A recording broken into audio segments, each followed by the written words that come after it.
صلوا عليه وسلموا تسليما اللهم صل على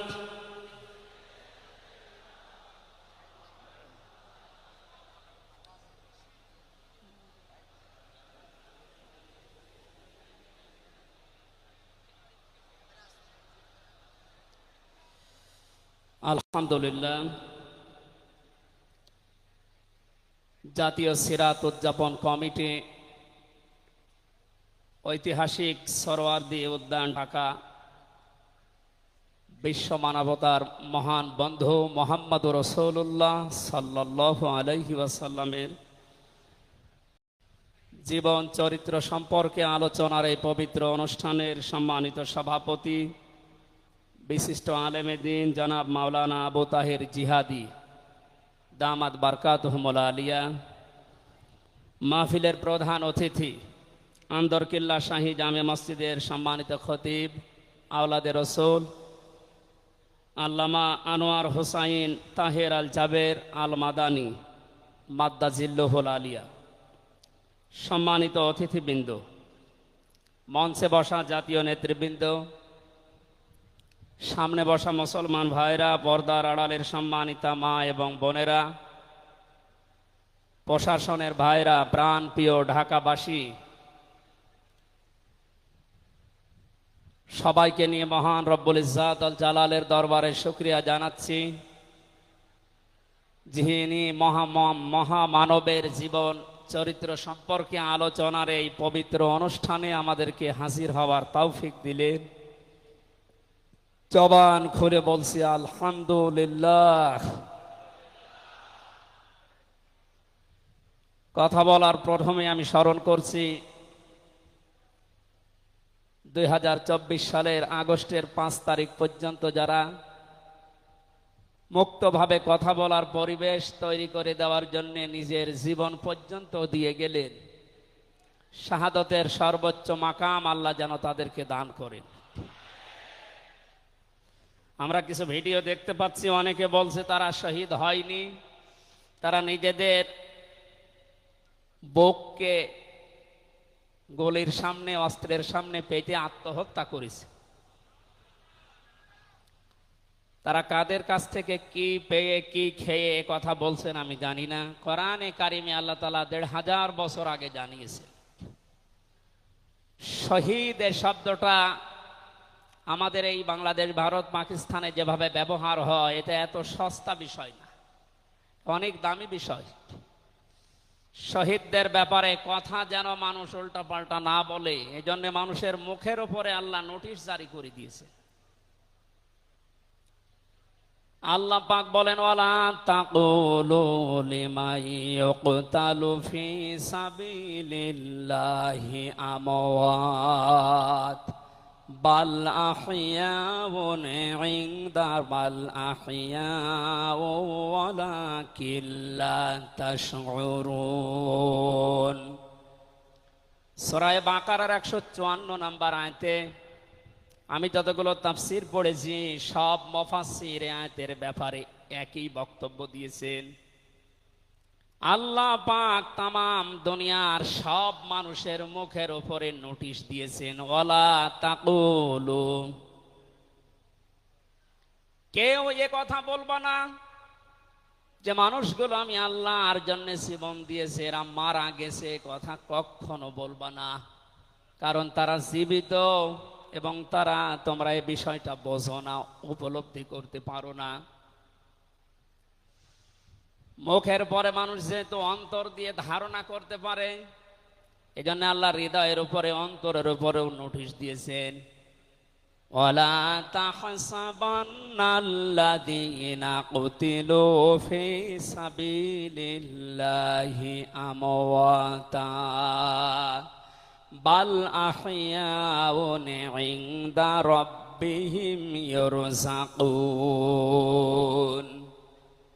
সূরা আলে ইমরানের 169 নম্বর আয়াতে আল্লাহ জানিয়েছেন, মুখ দিয়ে তো বলাই যাবে না যে শহীদরা মারা গেছে, এমনকি অন্তরে ধারণাও আনবে না যে শহীদরা মারা গেছে। বরং তারা জীবিত এবং আমি আল্লাহর কাছে তারা রিজিক প্রাপ্ত হচ্ছে। বলেন আল্লাহু আকবার। এই আয়াতটা যে 100% বাস্তব। আমি কিছুদিন আগে গিয়েছিলাম গাইবান্ধা, বাংলাদেশ ইসলামী ছাত্র শিবিরের সদস্য ছিলেন ভাইটা। আগস্টের 5 তারিখের আগে তিনি জীবন দিয়েছেন জালিমের বুলেটের সামনে। শহীদ সাব্বির হোসাইন, 1 মাস পরে তার কবর ভেঙ্গে গিয়েছিল এই বৃষ্টির পানিতে। তাজা রক্ত কবর থেকে বের হতে দেখা গিয়েছে। একটা মানুষ যদি খাবার না খাবে তাহলে রক্ত পেল কোথায়? এজন্য এগুলো যারা ছড়াচ্ছেন, আমরা আশা করব এই বিষয়গুলো আর সামনে নিয়ে আসবেন না। আমরা কোরআনে কারিমের আয়াতের উপরে 100% বিশ্বাস করি এবং কথা বলি, জালেমের জুলুমের সামনে যারা নিজের জীবন পর্যন্ত দিয়ে গেলেন আগস্টের 5 তারিখের আগ পর্যন্ত, প্রত্যেকেই শহীদ যাদের ঈমান আছে। এবং আল্লাহ তাদেরকে যেন শাহাদাতের সর্বোচ্চ মাকাম দান করেন। বলেন আমিন। কোথায় ছিলাম আমরা আর কোথায় আছি এখনো বাস্তবতা টের পান না। কিছুদিন আগে বাংলাদেশ জামাত ইসলামের কেন্দ্রীয় আমিরে জামাত ডক্টর শফিকুর রহমান কুষ্টিয়াতে গিয়েছিলেন। প্রায় 5000 মানুষকে নিয়ে তিনি একটা অনুষ্ঠান করলেন। যারা 16 জন শহীদ হয়েছিল কুষ্টিয়ায়, বাংলাদেশ জামাত ইসলামের পক্ষ থেকে 2 লক্ষ করে টাকা তাদের পরিবারের হাতে তিনি তুলে দিলেন। প্রায় 2.5-3 ঘন্টায় অনুষ্ঠানগুলো আমরা দেখলাম। বলেন তো, আগস্টের 5 তারিখের আগে 5000 না, এরকম মানুষ যদি 5 জন এক জায়গায় হয়তো 14টা মামলা হয়ে যেত। কোথায় ছিলাম আমরা আর কোথায় এখন পৌঁছিয়েছি, এরপরও যদি এটাকে কেউ নিয়ামত মনে না করে। গতকালকের একটা জরিপ আমি পেয়েছি, বাংলাদেশে 100 জনের 14 জন এখনো পর্যন্ত, আপা আপনি ঘাবড়াবেন না, আমরা নরম হয়ে যাই, এ দলে আছে। 100 জনের কতজন? 100 জনের 28 জন এখনো পর্যন্ত থালা নেওয়ার জন্য খুব তাড়াতাড়ি করছে। আমি নাম নাই নিলাম। আনন্দের বিষয়, 100 জনের 58 জন মানুষ এখন চাচ্ছে এদেশে আল্লাহর বিধান দিয়ে জমিনটা চলুক। আগস্টের 5 তারিখ খুব বেশি দিন যায়নি।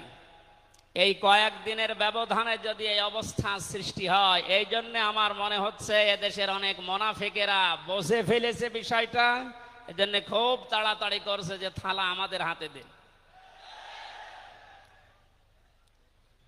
আমার দাদা একটা গল্প বলতেন।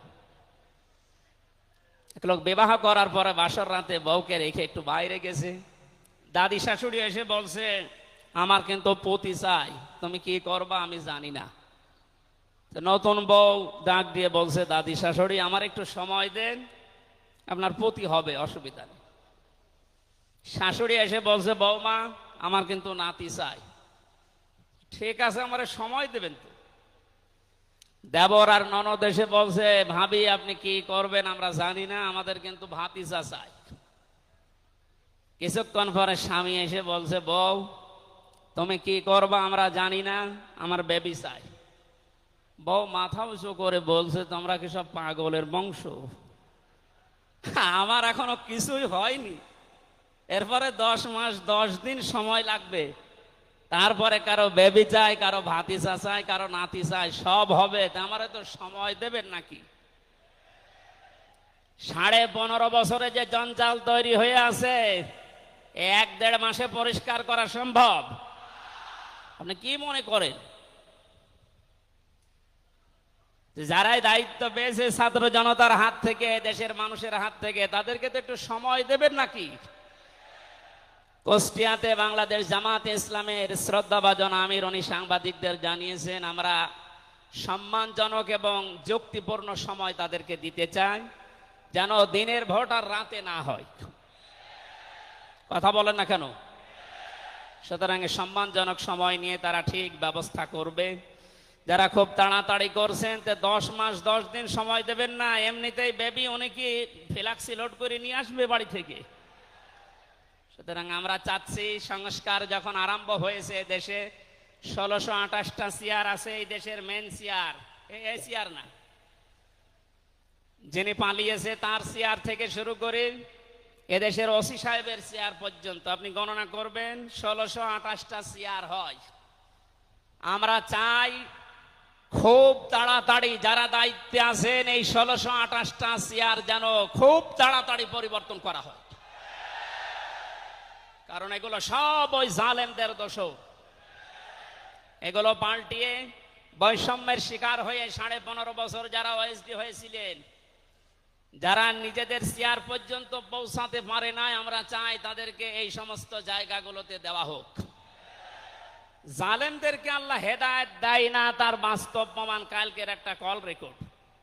একজনের জন্মদিন নাকি গোপালগঞ্জে পালন করতে দেয়নি এক ওসি সাহেব, এজন্য বাইরের দেশ থেকে তাকে হুমকি দিচ্ছে যে তার নাম লিস্ট করে রাখো, আমি যদি কোনোদিন আসি তার খবর করব।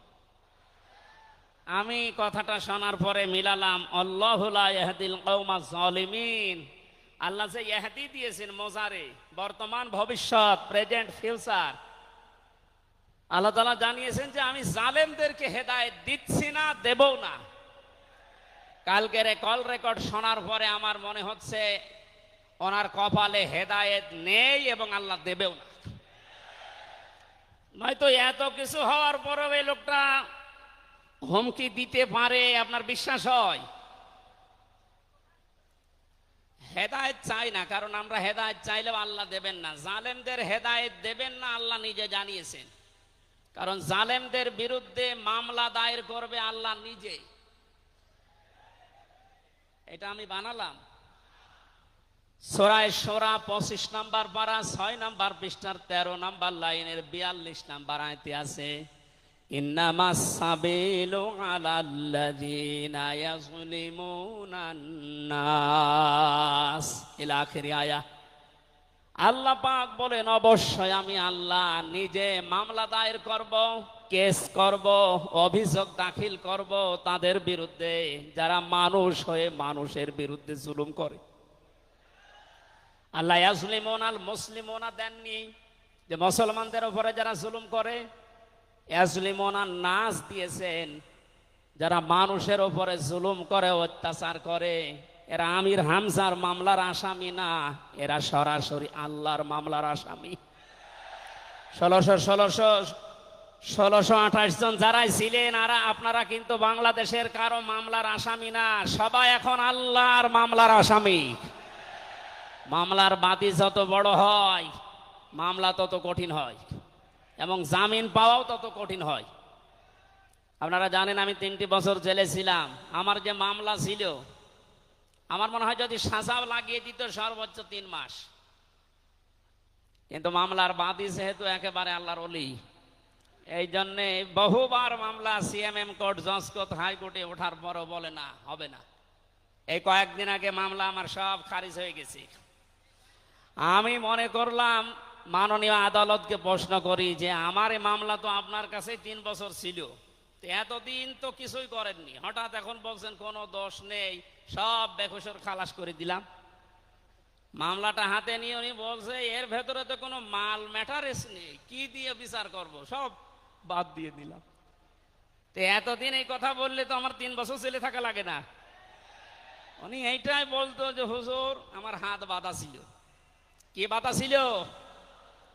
এখন যেহেতু হাত খোলা, ন্যায় বিচার করতে পারছেন, আমরা চাই এদেশে যত চেয়ার আছে সব হাত যেন আবু সাইদের মতো এভাবে খোলা থাকে। এভাবে হাত খোলা চান না? কিয়ামতের আগে কোন জালেম এদেশের চেয়ারে আর আসতে পারবে না ইনশাআল্লাহ। সতর্ক থাকা লাগবে আমাদের। এজন্য যারা তাড়াহুড়া করছেন আপনারা একটু শান্ত হন। আগে 10 মাস 10 দিন সময় দেন, বাসর হোক। কথা বলেন না কেন? আমি আর নিচে নামলাম না। আল্লাহ আপনাদেরকে সম্মতি দান করুন, আমিন। দরুদ আর সালাম পড়ছি আমাদের নবী মুহাম্মদুর রাসূলুল্লাহ সাল্লাল্লাহু আলাইহি ওয়াসাল্লামের প্রতি। আজকে সেই বিকাল 3টা থেকে শুরু করে রাত 9টা পর্যন্ত এদেশের পতিত দশা আলেমদের মুখে ইসলামিক চিন্তাবিদদের মুখে এবং জাতীয় নেতৃবৃন্দের মুখে আপনারা নবীর সিরাত সম্পর্কে বিভিন্ন কথা শুনতেছেন, আমি লাইভ দেখছিলাম। আমার আজকের আলোচনার বিষয় রাসূল সাল্লাল্লাহু আলাইহি ওয়াসাল্লাম কেন একমাত্র আদর্শ। এই পয়েন্টের উপরে কোরআন শরীফ থেকে হাদিস থেকে আমি 18টা পয়েন্ট বের করেছি।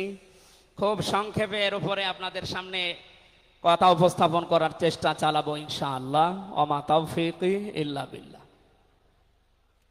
জবান খুলে কোরআনের এই সোনালী আয়াতটা একটু পড়েন। আউযু বিল্লাহি মিনাশ শাইতানির রাজিম। বিসমিল্লাহির রহমানির রহিম।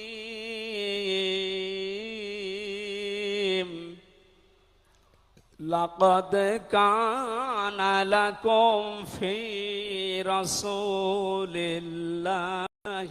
উসওয়াতুন হাসানাহ। সাদাকতা ইয়া রব্বানা। সূরা আহজাব 21 নম্বর আয়াতের প্রথম অংশ আমরা তেলাওয়াত করলাম। আমার আলোচনার বিষয় হচ্ছে বিশ্বনবী কেন একমাত্র আদর্শ। এ পৃথিবীতে বহু মানুষকে আমরা আদর্শের সৈনিক হওয়ার ঘোষণা দিতে শুনি, তারা স্লোগান পর্যন্ত দেয়, আমরা সবাই অমক সেনা, ভয় করি না বুলেট বোমা। আজকের আলোচনার পরে এটা ক্লিয়ার হবে, বিশ্বনবী বাদ দিয়ে অন্য কারো আদর্শের সেনার ঘোষণা যদি কেউ দেয়, এ মারা গেলে নবীর সুপারিশ থেকে বঞ্চিত ও চির জাহান্নামী। আমরা যেহেতু মানুষ এবং আমরা মুসলিম, আমরা জাহান্নামে যেতে চাই না। এই ছোট্ট ভুলের কারণে এই ভুলটা আজকে শুধরিয়ে নেব ইনশাআল্লাহ। সূরা আহজাব কোন সূরা বলেন তো? এটা ক্লাস চলছে, ছাত্রের মতো জবাব দেবে। আহজাব শব্দের শাব্দিক অর্থ দল সমূহ। এর এক বচনে হচ্ছে হিজবুন। হিজবুন মানে দল। পৃথিবীতে দল আছে দুইটা। প্রশ্ন আসতে পারে, বাংলাদেশে প্রায় ৭৩টার উপরে দল, আর দল দুইটা মানে? হ্যাঁ, দল একটা হচ্ছে আল্লাহর দল, একটা হচ্ছে শয়তানের দল। আমরা সামনে বিস্তারিত ওই দুইটা দলের উপরে কথা বলবো ইনশাআল্লাহ। দল করা লাগবে এই ঘোষণা আমির হামজার না আল্লাহর? এই শব্দটা শুনলে অনেকে মানধাত আমলের দিকে নিয়ে যায়। আপনি আলেম মানুষ, হুজুর মানুষ, ইমাম সাহেব মানুষ, আপনি দল দাঁড়িয়ে এগুলো করবেন কেন? কোরআনে কারিমের যদি কেউ একটা আয়াত অবিশ্বাস করে, আর ইমান থাকার কথা। আল্লাহ পাক বলেন, ওয়ালতাকুম মিনকুম উম্মাতুন, তোমাদের ভেতরে অবশ্যই একটা দল থাকতেই হবে। তাহলে দল এই শব্দটা কোরআনে আছে না নেই? দল এই বাংলায় নেই, কিন্তু উম্মাতুন এই শব্দ তো আছে। আমি সেই দিন গাইবান্ধায় ওই দিন আলোচনা করার পরে একজন মুসলিম হয়েছিল, জিজ্ঞাসা করলাম। পরবর্তীতে ওই দিন আলোচনার বিষয় ছিল ভোট। উনি শিক্ষিত মানুষ, আমারে জিজ্ঞাসা করছে, আপনি ভোট এই শব্দ নিয়ে আসলেন, কোরআনে হাদিসে এই শব্দ আছে? এটা তো আরবি। হ্যাঁ আছে। আমানাত শব্দটা কোরআনে আছে। তাফসিরে মারিফুল কোরআন আল্লামা শফি রহমতুল্লাহ আলাইহি আমানতের প্রায় 19টা অর্থ দিয়েছেন। তার ভেতরে অন্যতম অর্থ হচ্ছে ভোট দেওয়া, রায় দেওয়া, সমর্থন দেওয়া।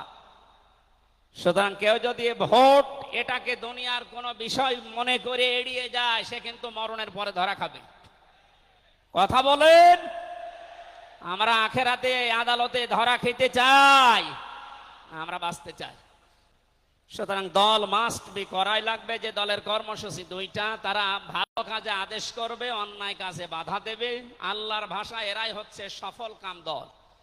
এদেশে যত দল আছে, এই দুইটি কর্মসূচি কারা পালন করে আপনি অবশ্যই দেখতে পাচ্ছেন। আপনার বিবেকের কাছে প্রশ্ন করে আপনি সামনে আগাবেন ইনশাআল্লাহ। তাহলে নবীজি আমাদের জন্য একমাত্র আদর্শ কেন? এর 1 নম্বরে আমি পেয়েছি, তার জীবনটা আমাদের কাছে পরিষ্কার। এই কারণে পৃথিবীতে আমরা যত নেতা নেত্রীকে মেনে চলতে দেখি, যে কোনো রাজনৈতিক দলের নেতা নেত্রী আপনি হন, ওই রাজনৈতিক দলে যাকে মানেন তার চরিত্র জীবন আপনার কাছে কিন্তু পরিষ্কার না। কথা বলে না কেন? আমি নাম ধরেই বলছি, আওয়ামী লীগ যারা করতেন, এখন আওয়ামী লীগ দেশে আছে কিনা আমি জানি না, আছে বললাম ওই যে 14%, ওরাও এখনো পর্যন্ত তওবা করে ফিরে আসার চেষ্টায় আছে। আল্লাহ যেন তাদেরকে তাওফিক দেন। আর যদি হেদায়েত না থাকে দোয়া করেও তো হবে না, আল্লাহ যেন তাদেরকে মায়ের কাছে পাঠিয়ে দেন। একটু আস্তে বলেন ভাই, এটা জোরে বলার দরকার নেই। জীবনী পরিষ্কার হওয়ার কথা বলছিলাম। যারা করতেন আওয়ামী লীগ, বলেন তো আপনার বিবেকের কাছে, শেখ হাসিনা জীবনে কোনোদিন একটা মিথ্যা কথা বলেনি, এ গ্যারান্টি আপনি দিতে পারবেন? না না, এ কথা বলা ভুল হয়ে গেল। ওনার সারা জীবনে কোনো সত্য কথা আছে কিনা আমার সন্দেহ। আমার এই 33 বছর বয়সে তো আমি কোনো সত্য কথা ওনার কাছ থেকে শুনলাম না। কথা বললেই মিথ্যা কথা বল, ওটা নয় বাদ দিলাম। আমি আর একজনের ধরি, বিএনপি যারা করেন, খালেদা জিয়া জীবনে একটা মিথ্যা কথা বলেনি, এ কথা আপনি গ্যারান্টি দিতে পারবেন? জামাত ইসলাম যারা করে তারা এ কথার গ্যারান্টি দিতে পারবেন যে মরহুম শহীদ মতিউর রহমান নিজামী জীবনে মিথ্যা কথা বলেনি? বলেন না। চরমনাই পীরের মুরিদ যারা, তারা কি গ্যারান্টি দিতে পারে সৈয়দ রেজাউল করিম জীবনেও মিথ্যা কথা বলেনি? একজনের ব্যাপারে গ্যারান্টি আছে, আল্লাহ নিজে গ্যারান্টি দিয়েছেন, তার 63 বছরে একটা মিথ্যা কথা নেই।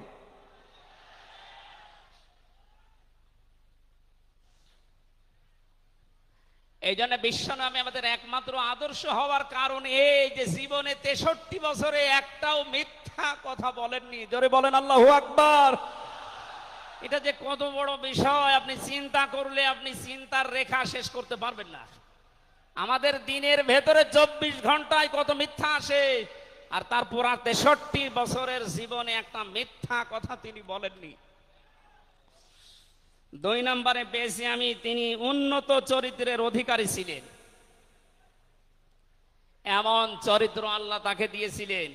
আমি 3 জন নবীর নাম পেয়েছি, আল্লাহর নামের সাথে তাদের নাম আল্লাহ মিলিয়ে দিয়েছেন। হযরত ইসমাঈল আলাইহিস সালামকে আল্লাহ ডাক দিয়েছিলেন গোলামিন হালিম, আমার সহনশীল বান্দা। হযরত ইসহাক নবীকে আল্লাহ বলেছিলেন গোলামিন আলিম, আমার জ্ঞানী বান্দা। আর মুহাম্মদুর রাসূলুল্লাহকে আল্লাহ ডাক দিয়েছেন ওয়া ইন্নাকা লাআলা খুলুকিন আযীম। জোরে বলেন আল্লাহু আকবার। বৃষ্টি হচ্ছে না বাইরে? এখানে ওঠাউঠি করেন কেন? বসেন বসেন।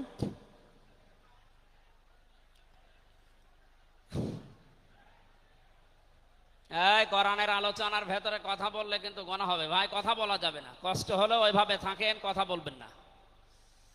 3 নম্বরে পেয়েছি আমি সূরা ইউনূসের 58 নম্বর আয়াতে আল্লাহ তাআলা জানিয়েছেন বিশ্ব নবী তোমাদের জন্য একমাত্র আদর্শ হওয়ার কারণ তিনি শ্রেষ্ঠ সম্পদ।